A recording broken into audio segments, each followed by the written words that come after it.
میرے قرضے کبھی نہیں اتر سکتے۔ کہا کہ ایک عمل میں نے بہت ہی طاقت سے کیا۔ ایک دفعہ آپ کے درس سے سنا تھا، جب بندے کی آنکھ کھلتی ہے تو دائیں طرف ایک فرشتہ ہوتا ہے، بائیں طرف شیطان ہوتا ہے۔ شیطان کہتا ہے دنیا کی فکر کر، مال کی، کاروبار کی، زندگی کی، نظام کی، کیا ہوگا آج، کیا ہوگا، کیسے ہوگا، کس طرح ہوگا، فلاں کام کا کیا ہوگا۔ اور فرشتہ کہتے ہیں اللہ کا نام لے، اللہ سارے کام بنانے والا ہے، اللہ بگڑی بنانے والا ہے، اللہ مسائل کو حل کرنے والا ہے، اللہ زندگی کی ناکامیوں کو دور کرنے والا ہے۔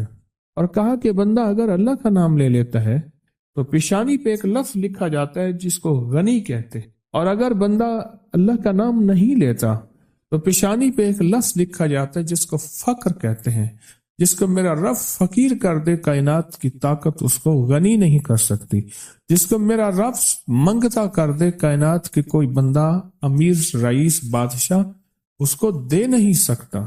کہا کہ میں نے اس پہ عمل کیا، اور اس پہ عمل کے ساتھ میں نے یہ عمل شروع کیا جس کو بیڈ ٹی والا عمل کہتے ہیں، سوتے ہوئے۔ اعوذ باللہ من الشیطان الرجیم، بسم اللہ الرحمن الرحیم، لا حول ولا قوت الا باللہ العلی العظیم۔ یہ 11 دفعہ پڑھنا۔ کہا کہ میں نے یہ 11 دفعہ عمل شروع کر دیا، اور کچھ عرصے میں میرے اسباب پیدا ہوئے، میرے قرضے کیسے اترے، میں حیران ہوں۔ کہا کہ پہلے اتر جاتے تھے، پھر چڑھ جاتے تھے، پھر اتر جاتے تھے، پھر، اور کبھی آج تک پورے نہیں اترے تھے۔ اب صورت حال یہ ہے کہ اللہ پاک نے اتنا دیا ہے کہ بہن بھائیوں کے ساتھ، رشتہ داروں کے ساتھ، پڑوسیوں کے ساتھ میرا معاملہ وسیع القلبی کا ہے۔ اللہ نے اتنا دیا ہے کہ میں ان کو دیتا ہوں، گھر والوں کو بھی، اپنے آپ کو بھی، صرف اس عمل کی وجہ سے۔ اور کہا میرا دل مانتا ہے، پہلے میرے ماتھے پہ فقر لکھا تھا، میرے باپ کے ماتھے پہ فقر لکھا تھا، اس کے باپ دادا کے ماتھے پہ فقر لکھا تھا۔ اس عمل کی وجہ سے اللہ نے فقر مٹا کے مجھے غنی کر دی، اس عمل کی وجہ سے۔ چھوٹا سا سوتے ہوئے جب اٹھے، پاک ناپاک، وضو بے وضو، جس حالت میں ہیں، سوتے ہوئے، اسی وقت سوتے ہوئے آنکھ کھلتے ہی کلمہ پڑھ کے یہ اعوذ باللہ من الشیطان الرجیم، بسم اللہ الرحمن الرحیم، لا حول ولا قوت الا باللہ العلی العظیم، یہ پڑھنا ہے 11 بار پڑھنا۔ کہا کہ اس عمل نے مجھے غنی کر دیا، اس عمل نے مجھے غنی کر دیا۔ اور کہا میرا وجدان کہتا ہے، میرا دل کہتا ہے کہ میرے ماتھے پہ فقر لکھا تھا، میرے باپ کے ماتھے پہ فقر لکھا تھا کہ تو بھی فقیر رہے گا، تیرا بیٹا بھی فقیر رہے گا، اس کا باپ وہ بھی فقیر رہے گا، ہم نے تمہیں وسعت نہیں دینی، رزق وسیع نہیں کرنا، ہم نے تیری زندگی میں مشکلات لانی ہے، تیری نسلوں کی زندگی میں مشکلات، وہ ساری عمر ادھر پکڑ یوں کھینچتان زندگی گزر گئی۔ کہا کہ جب سے میں نے یہ عمل کیا، اللہ نے مجھے غنی کر دیا، اور لگتا ہے میری پیشانی پہ، اصل وہ کہنے یہ آیا تھا کہ سنا ہے آپ پیشانی پڑھ لیتے ہیں، سنا ہے آپ کے بارے میں کہ آپ کو پیشانی کی لکیروں پہ نظر آ جاتا ہے کہ یہ فقیر ہے یا غنی ہے، شقی ہے یا سعید ہے، بدبخت ہے یا نصیب والا ہے یا بخت والا ہے اور مقدر والا ہے۔ آپ مجھے یہ دیکھیں، کیا میری واقعی ایسا ہو گیا ہے کہ میرے مطابق تو میری پیشانی سے جو فقر تھا وہ ختم ہو گیا، اب غنا آ گیا ہے۔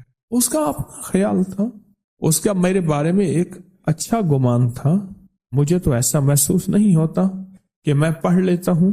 یقین جانیے یہ عمل ایسا ہے، بہت طاقتور عمل ہے، یہ عمل اتنا قوت والا ہے۔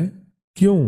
یاد رکھیں، میں نے آپ کو بتایا تھا جو ایک دفعہ بسم اللہ پڑھتا ہے کیا ہوتا ہے، اس کی رات بتایا تھا 10,000 نیکیاں، اور اس کے نامہ اعمال میں 10,000 برائیاں، نیکیاں ملتی ہیں، برائیاں ختم ہوتے ہیں، 10,000 درجات بلند ہوتے ہیں۔ یہ صرف ایک دفعہ بسم اللہ پڑھنے سے ہے، اور ایک بسم اللہ کے اور کمالات ہیں۔ اور جب بندہ اعوذ باللہ من الشیطان الرجیم پڑھتا ہے تو پتہ ہے کیا ہے، اعوذ کہتے ہیں اصل میں چھتری کو، کہ مولا میں ڈھال، میرے پاس کچھ نہیں، میں نہتا ہوں، میرے ہاتھ کچھ نہیں، تیری طاقت ہی ہے جو میری چھتری ہے، میرا سنبھال ہے، اور میرا ڈیفنس ہے، اور میرا دفاع ہے، اور میری حفاظت ہے۔ مولا میری بس ہو گئی ہے، اب تو آ کے میری حفاظت کر، میرے بس میں نہیں ہے، کیوں طاقتیں زیادہ ہیں، قوتیں زیادہ ہیں، جنات شیاطین ہیں، نہ وہ نظر آئے نہ ان کے وار نظر آئے۔ بندہ نظر آتا ہے نا تو بندے کے وار بھی ساتھ نظر آتے ہیں، وہ ہاتھ سے مار رہا ہے، لاٹھی سے مار رہا ہے، اینٹ سے مار رہا ہے، بندوق سے مار رہا ہے، خنجر تلوار سے مار رہا ہے، مولا اس کے تو نہ وار نظر آتے ہیں نہ اس کے یا خود نظر آتا ہے۔ اے اللہ بس اب تیری رحمت آئے گی، تو آ جا۔ اعوذ باللہ من الشیطان، اور میرے پاس شیطان بھی وہ نہیں ہے، شیطان وہ ہے رجیم جو پھر ایک کے بعد دوسرا حملہ کرتا ہے، دوسرے کے بعد تیسرا حملہ کرتا ہے، چھپ چھپ کے حملہ کرتا ہے، وہ رجیم ہے میرے پاس۔ جب بندہ پڑھتا ہے نا لا حول، اس کو ذرا غور سے سننا، لا حول ولا قوت الا باللہ العلی العظیم، جب بندہ یہ دعا پڑھتا ہے نا، یہ ذکر کرتا ہے، اس کا پتہ معنی کیا ہے؟ اے اللہ تیری چاہت ہوگی تو میں نیکی کر سکوں گا، اور اگر تیری حفاظت ہوگی تو میں گناہوں، برائیوں، آفتوں، مصیبتوں سے بچ سکوں گا۔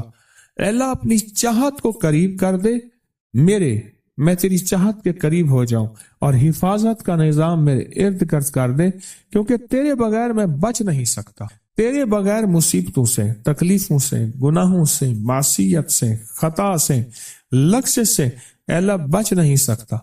اصل میں اس دعا میں اپنے آپ کو یہ سارا اللہ کے حوالے کر،